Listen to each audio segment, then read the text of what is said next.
आज हम देखेंगे एक यूजीसी नेट 2024 का 116 नंबर क्वेश्चन से। पहला क्वेश्चन है, बलरामपुर नामक स्थान का उल्लेख किस कहानी में हुआ? बलरामपुर नामक स्थान का उल्लेख किस कहानी में हुआ? तो लाल पान की बेगम। किस में हुआ? लाल पान की बेगम में। लाल पान की बेगम। नेक्स्ट प्रश्न हम देखते हैं, मुक्तिबोध की कविता।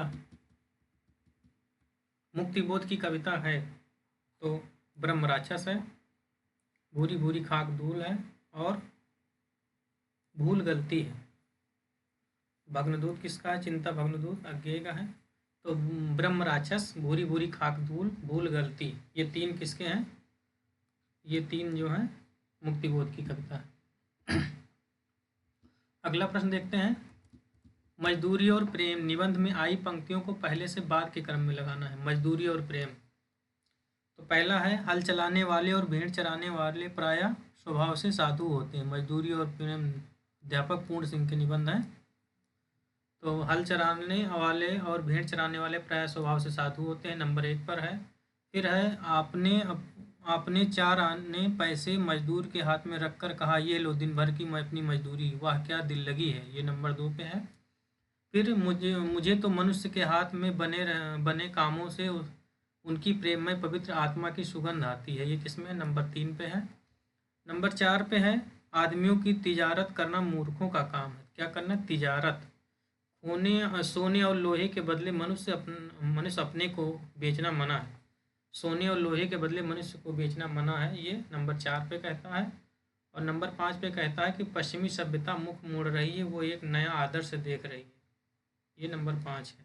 तो सबसे लास्ट में पश्चिमी सभ्यता, सबसे पहले हल चलाना। हल हो गया भारतीय, याद रखना है सबसे पहले, तब फिर लास्ट में पश्चिमी सभ्यता। शेखर द्वारा 1 महीने के परिश्रम के बाद पहली पुस्तक तैयार करने का प्रसंग किस खंड में? शेखर द्वारा 1 महीने के परिश्रम के बाद पहली पुस्तक तैयार करने का प्रसंग किस खंड में है? तो उषा और ईश्वर में। किसमें? उषा और ईश्वर में है। ये इनके चारों खंड है, याद रखना है, उषा और ईश्वर, बीज और अंकुर, प्रकृति और पुरुष, पुरुष और परिस्थिति। अगला क्वेश्चन है, मजदूरी और प्रेम। फिर आ गया अध्यापक पूर्ण सिंह के निबंध के अनुसार सूची 1 का सूची 2 से मिलान करना है। Zone of arc. Zone of arc में क्या है? भेड़ चराना। जोन ऑफ आर्क भेड़ चराना। टालस्टाय जूते गांठना। उमर खयाम में क्या है? तंबू सोना। और खलीफा उमर में क्या है? रंग महलों में चटाई आदि बुनना। तो जोन ऑफ आर्क क्या है? भेड़ चराना। टालस्टाय क्या है? जूते गांठना। उमर खयाम क्या है? तंबू सोना। और खलीफा उमर में क्या है? रंग महलों में चटाई आदि बुनना।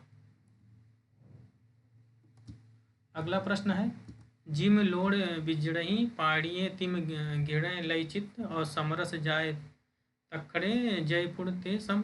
यानी जैसे जिम लोड़, जैसे लोहा, जैसे नमक जो है पानी में मिल जाता है, किसने कहा है? तो कड़हपा ने कहा है। अगला है, जब आप अपने को राजनीतिक अधिकारों की तुलना पर कमज़ोर पाते हैं तो आप सामाजिक व्यवस्था में भी अच्छी नहीं बना सकते, सामाजिक व्यवस्था भी अच्छी नहीं बना सकते। जब तक आपकी सामाजिक व्यवस्था तर्क और न्याय पर आधारित नहीं है, तब तक आप राजनीतिक अधिकारों का उपयोग करने के योग्य नहीं हो सकते। ये कथन किस समाज सुधारक का है? तो महादेव गोविंद रनाडे का है। क्या कहा इन्होंने? फिर से देखते हैं कि जब आप अपने को राजनीतिक अधिकारों की तुलना पर कमज़ोर पाते हैं तो आप सामाजिक व्यवस्था भी अच्छी नहीं बना सकते। और जब तक आप सामाजिक व्यवस्था जो है तर्क और न्याय पर, ये 2 इम्पॉर्टेंट शब्द हैं, आधारित नहीं होगी, तब तक आप राजनीतिक अधिकारों का उपयोग करने के योग्य नहीं हो सकते। किसका है? महादेव गोविंद रनाडे का। अगला, संस्कृत के 4 अध्याय में अध्याय प्रकरण के आधार पर प्रकरण 1 से प्रकरण सूची 1 को सूची 2 से मिलान करना है। तो पहला है, भारतीय जनता की रचना और हिंदू साहित्य का आविर्भाव। तो बौद्ध आंदोलन के सामाजिक प्रसंग में आया। क्या? भारतीय जनता की रचना और हिंदू संस्कृत का आविर्भाव।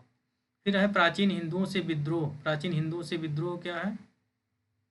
नहीं सॉरी, ये इसमें आया है आर्य और द्रविड़ समस्याओं में। भारतीय जनता की रचना और हिंदू संस्कृत आएगा तो द्रविड़ समस्याओं में आएगा। प्राचीन हिंदुत्व से विद्रोह, प्राचीन हिंदुत्व से विद्रोह आएगा बौद्ध आंदोलन में। प्राचीन हिंदुत्व से विद्रोह बौद्ध आंदोलन में ही हुआ है। हिंदू संस्कृत और इस्लाम, हिंदू संस्कृत और इस्लाम में क्या होगा, अमृत और हलाहल का संघर्ष। हलाहल हो गया मुस्लिम और यानी इस्लाम, और हिंदू संस्कृत में अमृत। भारतीय संस्कृत और यूरोप, मुस्लिम नवोत्थान का कथन इसमें है प्रकरण, मुस्लिम नवोत्थान। फिर से देखते हैं एक बार, भारतीय जनता की रचना और हिंदू संस्कृत का आविर्भाव किसमें है, द्रविड़ समस्याएं में। प्राचीन हिंदू में, प्राचीन हिंदुत्व से विद्रोह बौद्ध आंदोलन के सामाजिक प्रसंग है। हिंदू संस्कृत और इस्लाम में क्या, अमृत और हलाल का संघर्ष है। और भारतीय संस्कृत और यूरोप में क्या है, मुस्लिम नवोत्थान है।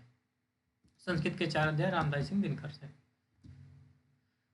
अगला प्रश्न देखते हैं 124, मिलान करना हिंदी व्यंजन और उच्चारण स्थान। तो पापा बाबा क्या हो गया, द्वयोष्ठ हो गया, और ना न्या ला ल्या ये क्या हो गया, वर्त्यस्य हो गया। काका गाघा अंगा काका गाघा क्या हो गया, कोमल वाला हो गया। चाचा जाजा यहाँ क्या हो गया, तालब हो गया। इच्छा नाम ताल। अगला प्रश्न देखते हैं, फोर्ट विलियम कॉलेज के संबंध में क्या कथन सही बताना। फोर्ट विलियम कॉलेज कलकत्ता, 1800 में स्थापना। तो पहला है, ईस्ट इंडिया कंपनी ने प्रशासनिक सुविधा के लिए 1800 में फोर्ट विलियम कॉलेज की स्थापना की, ये सही है। और फोर्ट विलियम कॉलेज की स्थापना अंग्रेज अफसरों की भारतीय रहन सहन, संस्कृत सभ्यता और देसी भाषा को ज्ञान कराने के लिए हुई है, ये सही है। भारतीय रहन सहन और सभ्यता और संस्कृत को और देसी भाषा को जानने के लिए। और क्या है, जॉन गिलक्राइस्ट हिंदी विभाग के प्रोफेसर नियुक्त हो, ये तीनों सही है। फोर्ट विलियम कॉलेज में रहते हुए इंसान अल्लाह खान ने रानी खेत की गई, ये गलत बात है। और 1802 में भाषा मुंशी के पद पर सदा सुखलाल नियाज का नहीं, ये भी गलत है, क्योंकि सदल मिश्र और लल्लू लाल दो ही थे, ये दोनों थे ही नहीं उसमें। अगला, राजभाषा के संबंध में तथ्य कौन कौन से सही मिलते हैं। तो अनुच्छेद 343 फर्स्ट के अनुसार संघ की राजभाषा हिंदी और देवनागरी लिपि होगी, सही है। अगला है 344 के अनुसार राष्ट्रपति संविधान के प्रथम 5 और 10 वर्ष के बाद राजभाषा आयोग की नियुक्त कर सकता है, ये भी सही है। और अनुच्छेद 345 में ये व्यवस्था की गई कि राज्य का विधानमंडल विधि द्वारा एक या अधिक प्रादेशिक भाषाओं का हिंदी को सरकारी प्रयोजनों के लिए स्वीकार करेगा, ये दोनों तीनों सही है। और 17 जून 1957 को राष्ट्रभाषा आयोग का गठन गलत है, ये 55 में हुआ है। अनुच्छेद 350 में उच्चतम और उच्च न्यायालय, ये भी गलत है, ये शायद 48 में है, ये भी गलत है। क्रोचे के अनुसार अव्यंजना के संबंध में कौन सा कथन सही है। क्रोचे के अनुसार अव्यंजना के बारे में, तो अंता प्रज्ञा और अव्यंजना में अभेद है, यानी दोनों एक है, अंता प्रज्ञा और अव्यंजना। और क्या है, कला सृष्टि केवल आंतरिक है, ये भी सही है। और सी क्या है, कला अखंड है, कला अखंड है, ये तीनों सही है। क्या, अंता प्रज्ञा अव्यंजना में अभेद है, कला सृष्टि केवल आंतरिक है, कला अखंड है। अगला क्वेश्चन है, मेरी तिब्बत यात्रा राहुल सांकृत्यायन में देखना है क्या क्या सही है। तो भारत के नालंदा के नाम पर जहाँ लंका में नालंदा, वहाँ तिब्बत में भी वंचित नहीं है, वहाँ तिब्बत भी उससे वंचित नहीं है। क्या कहा है, भारत के नालंदा के नाम पर जहाँ लंका में एक नालंदा, वहाँ तिब्बत में भी उससे वंचित नहीं है, ये पहला कथन सही है। तीसरा है, तिब्बत में सुरक्षित भारतीय ग्रंथों की सूची Bihar Orissa research society general के भाग 21वें में छपी हुई। तिब्बत में सुरक्षित भारतीय ग्रंथों की सूची Bihar Orissa research society general के भाग 21वें में छपी हुई थी, ये सही है। और भोटिया या भाटिया लोग छुपे चोंगा के दामन के खाने पीने की चीज़ों को छू जाने से बहुत परहेज करते थे। वो भाटिया लोग जो थे, भाटिया जाति के लोग चोंगा यानी चोंगा के दामन से खाने पीने की चीज़ों के छू जाने से बहुत परहेज करते थे, ये 3 कथन सही है, पहला, तीसरा और 5वां। अगला प्रश्न है, परिचय और पात्र। राय साहब का कारकुन क्या है, पंडित नोखेराम। और सबसे बड़ा महाजन झिंगुरी सिंह। और बीमा कंपनी की दलाली कौन करता था, तो श्याम बिहारी तनखा। और बैंक मैनेजर और शक्कर मिल के मैनेजिंग डायरेक्टर कौन थे, मिस्टर खन्ना। क्या था, राय साहब का कारकुन क्या थे, पंडित नोखेराम। सबसे बड़े महाजन झिंगुरी सिंह। बीमा कंपनी का दलाल श्याम बिहारी तनखा। और बैंक मैनेजर और शक्कर मिल के मैनेजिंग डायरेक्टर मिस्टर खन्ना। अगला क्वेश्चन देखते हैं, जन्म क्रम के अनुसार वो पहले से बाद के क्रम में लगाना है। सबसे पहले की गार्ड हो गया, अभी आजकल यही ट्रेंड में आ गया, ये सब भी पूछता है क्रम में। दूसरे नंबर पर कार्ल मार्क्स। तीसरे नंबर पर हो गए ज्योतिबा राव फूले। और चौथे नंबर पर हो गया फ्रायड। और 5वें नंबर पर गांधी जी सबसे बाद में आए। अच्छा, पहले नंबर पर कीरगार्ड, दूसरे नंबर पर कार्ल मार्क्स, तीसरे नंबर पर ज्योतिराव फूले, चौथे नंबर पर आयट, पांचवें नंबर पर महात्मा गांधी। मानुष प्रेम भयो वैकुंठी, नाय तकार छाय भय मुठी, पद्मावत में ये कथन किसके द्वारा गाया गया है? तो हीरामन सुख द्वारा। मानुष प्रेम भयो वैकुंठी जायसी पद्मावत। विष्णु प्रभाकर के अनुसार गांधी जी के आदेश पर महादेव देसाई शरतचंद्र की किन रचनाओं का गुजराती में अनुवाद किया था? तो विराज बहू, राम की सुमति और डी मजली दीदी यानी बड़ी के बाद दूसरे नंबर पर मजली। तो विष्णु प्रभाकर के अनुसार गांधी जी के आदेश पर महादेव देसाई ने शरतचंद्र की किन रचनाओं का गुजराती में अनुवाद किया था? तो विराज बहू, राम की सुमति और मंजली दीदी। अगला क्वेश्चन है, लोंजाइनस के उदात्त के 5 स्रोत मानते हैं, इनका सही क्रम क्या है? पहला है महान भावों की उद्भावना की क्षमता, महान विचारों की उद्भावना की क्षमता। दूसरा है, दूसरे नंबर पे आएगा प्रबल और अंतः प्रेरित भाव। तीसरे नंबर पर आएगा अलंकार अलंकार और शब्द अलंकार का समुचित प्रयोग, तीसरे नंबर पर। चौथे नंबर पर आएगा शब्द योजना। पांचवें नंबर पर आएगा रचना की गरिमा और उत्कर्ष का समुचित प्रभाव। पहले नंबर पर महान विचारों की उद्भावना की क्षमता, दूसरे नंबर पर प्रबल और अंतः प्रेरित भाव, तीसरे नंबर पर अलंकार विचार अलंकार शब्द अलंकार समुचित प्रयोग, चौथे नंबर पर शब्द योजना, पांचवें नंबर पर रचना की गरिमा और उत्कर्ष का समुचित प्रभाव। क्वेश्चन नंबर 135 देखते हैं, शिव मूर्ति निबंध के अनुसार कौन सी मूर्ति का रंग नहीं है? कौन सी मूर्तियों का मुख्य रंग नहीं है? तो श्वेत है, लाल है, काला है, हरा नहीं है। हरा नहीं है। शिव मूर्ति निबंध प्रताप नारायण मिश्र का है। चीफ की दावत कहानी के अनुसार सामनाथ के सटीक कथन कौन कौन से हैं? चीफ की दावत कहानी के अनुसार तो सामनाथ ने माँ को सफ़ेद कमीज और सफ़ेद सलवार पहनने के लिए कहा था, ये सही है। सामनाथ पार्टी की कामयाबी सुनिश्चित कर लेना चाहता था, ये भी सही है, ताकि उसको प्रमोशन मिल जाए। और सामनाथ की दुनिया के कहे की चिंता होती थी, बी, डी और ई। सामनाथ की गहरी भारतीय में आस्था थी, गलत है। और सामनाथ अपने चीफ को नापसंद करते थे, बिल्कुल गलत, 2 गलत। क्वेश्चन नंबर है 136, राजनीतिक घटनाओं को पहले से बाद के क्रम में लगाना। तो सबसे पहले क्या है? सार्वजनिक गणपति पूजा का आरंभ बाल गंगाधर तिलक ने कराया था। फिर बंग विभाजन 1905-6 में आएगा। फिर आएगा अखिल भारतीय मुस्लिम लीग की स्थापना। फिर आएगा अखिल भारतीय हिंदू महासभा का पहला अधिवेशन। फिर लास्ट में क्या आएगा? असहयोग आंदोलन सबसे लास्ट में आएगा। असहयोग आंदोलन सबसे लास्ट में, सार्वजनिक गणपति पूजा सबसे पहले, आंदोलन सबसे बाद। आगे पृथ्वीराज रासो मध्यकालीन ब्रज भाषा में ही लिखा गया, पुरानी राजस्थानी में नहीं, जैसा कि साधारणतया इस विषय में माना जाता है। ये कथन किस आलोचक का है? तो धीरेन्द्र वर्मा। किसका है? धीरेन्द्र वर्मा का। क्या है कि पृथ्वीराज रासो मध्यकालीन ब्रज भाषा में ही लिखा गया है, पुरानी राजस्थानी में नहीं, जैसा कि साधारणतया इस विषय में माना जाता है। धीरेन्द्र वर्मा का। क्वेश्चन नंबर 138 है, कलम का सिपाही जीवनी में लिखने में जीवनीकार को निम्नलिखित में से किस स्रोत से मदद नहीं मिली? तो प्रेमचंद की डायरी से मदद नहीं मिली। कलम का सिपाही जीवनी लिखने में जीवनीकार को निम्नलिखित में से किस स्रोत से मदद नहीं मिली? तो प्रेमचंद के पत्रों से मिली है, पुस्तक पत्रिकाओं में प्रकाशित संस्मरणों से मिली है, मुंशी जी की सर्विस बुक से मिली, प्रेमचंद की डायरी से नहीं मिली। दिनकर के गीत नाट्य उर्वशी में विशेषताएं दृष्टिगत होती हैं, कौन कौन सी? तो उर्वशी में प्रेम और श्रृंगार के आवेग का काव्य है। उर्वशी प्रेम और श्रृंगार के आवेग का काव्य है, सही है। उर्वशी अपने नवजात शिशु की देखभाल स्वयं करती है, ये भी सही है। उर्वशी में रति चित्रों की पुनरावृत्ति होती है, ये भी सही है। और उर्वशी में स्त्री देह के प्रति उपेक्षा का भाव है, ये गलत है। और उर्वशी और प्रोरवा के बीच प्रेम बहुत आध्यात्मिक स्तर का, ये भी गलत, आध्यात्मिक नहीं है, भौतिक है।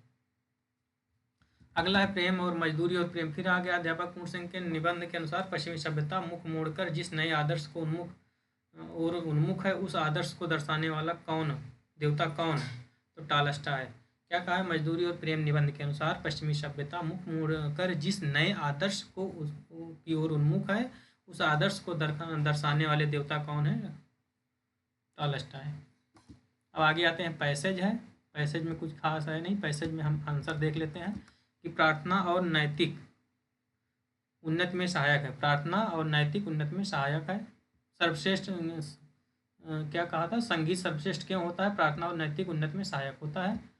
अगला कथन है मनुष्य और अन्य जीवधारियों की एकता को स्वीकार कब होता है? समस्त सृष्टि में एक ही तत्व की व्याप्ति जब होती है तब मनुष्य की और जीवधारियों में एकता का स्वीकार होता है।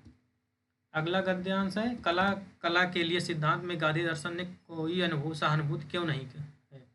कला के लिए सिद्धांत से गांधी दर्शन में कोई सहानुभूति क्यों नहीं है? तो नीति हितकारिता उपयोगिता को कसौटी माना जाता है। नीति हितकारिता उपयोगिता को कसौटी माना जाता है। और अब देखते हैं 144 नंबर प्रश्न है कि उपयुक्त अवतरण के अनुसार आधार पर अहिंसा की प्राप्ति के लिए आवश्यक माना गया है अहम का त्याग। क्या? अहम का त्याग। एक बार पैसेज भी देख लेते हैं, जिसको पढ़ना हो पैसेज तो ये पैसेज पूरा एक बार देख सकते हैं। ये सर्वोदय गांधी से लेके है, वीडियो रोक करके देख सकते हैं। सर्वोदय गांधी से लेकर है प्रार्थना और नैतिक उन्नति में सहायक। लास्ट क्वेश्चन अभी आया ही। सर्वोदय का अर्थ है सबकी उन्नति, सबका ध्येय, हृदय का परिवर्तन। अब देखते हैं लास्ट क्वेश्चन इसका क्या है कि अहिंसा आधार पर अहिंसा के संबंध में कौन सा विचार सही है? तो बैर त्याग चराचर प्रेम और पूर्ण निष्काम। क्या है? बैर त्याग चराचर प्रेम और पूर्ण निष्काम। अगला देखते हैं, एक और भी व्याख्या है, ये प्रश्न गद्यांश है, इसको भी देख सकते हैं। ये रहा यहाँ से यहाँ तक। जब अंग्रेज आए, यहाँ से स्टार्ट है और इंग्लैंड से भी गृहीत होते जा रहे हैं, यहाँ तक है। तो ये देख सकते हैं। इस प्रश्न के आधार पर 5 प्रश्न और कर लेते हैं। नहीं, पहला ना क्वेश्चन यही है, यहाँ पे है हाँ कि इस अवतरण के आधार पर भारतवासी समाज और देश के प्रति कर्तव्य किस कारण भूले हुए हैं? तो वैयक्तिकता, अपनी अपनी वैयक्तिकता, अपनी अपनी समस्याएं, लेकिन व्यक्तिगत रूप से देखते हैं, इसलिए भारतीय समाज देश के प्रति कर्तव्य से भूले हुए हैं। अगला प्रश्न है उपयुक्त अवतरण के आधार पर देश और समाज को पहचानने की इच्छा किस कारण उत्पन्न होती है? तो अंग्रेजी शिक्षा। अपने देश और समाज को पहचानने की इच्छा किस कारण उत्पन्न हुई? तो अंग्रेजी शिक्षा के कारण। किस कारण? अंग्रेजी शिक्षा के कारण। अगला क्वेश्चन है उपयुक्त अवतरण के आधार पर फ्रांसीसी क्रांति के महान उद्घोष में कौन शामिल नहीं है? तो राष्ट्रीयता। क्या शामिल है? भ्रातृत्व शामिल है, स्वतंत्रता, समानता, राष्ट्रीयता नहीं है। फ्रांसीसी क्रांति के महान उद्घोष में, फ्रांसीसी क्रांति के उद्घोष में क्या क्या है? देखिए, यूरोप में स्वतंत्रता, राष्ट्रीयता, प्रजातंत्र, उदार भावनाओं को जोरदार आंदोलन चल रहे थे।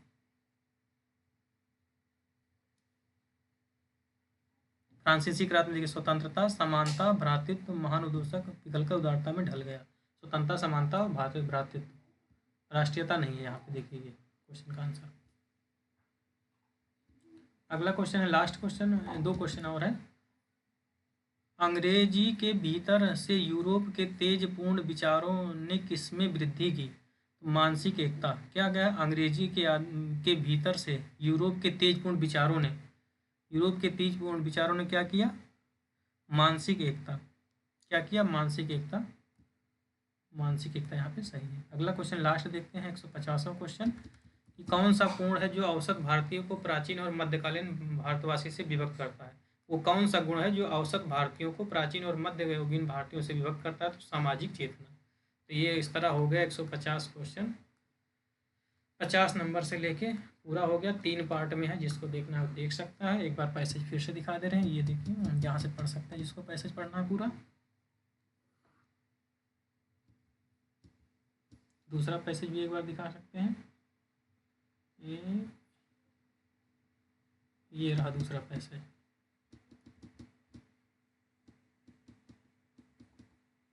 तो इस तरह हमारा 150 क्वेश्चन नेट का पूरा हुआ। फर्स्ट शिफ्ट 2024 दिसंबर।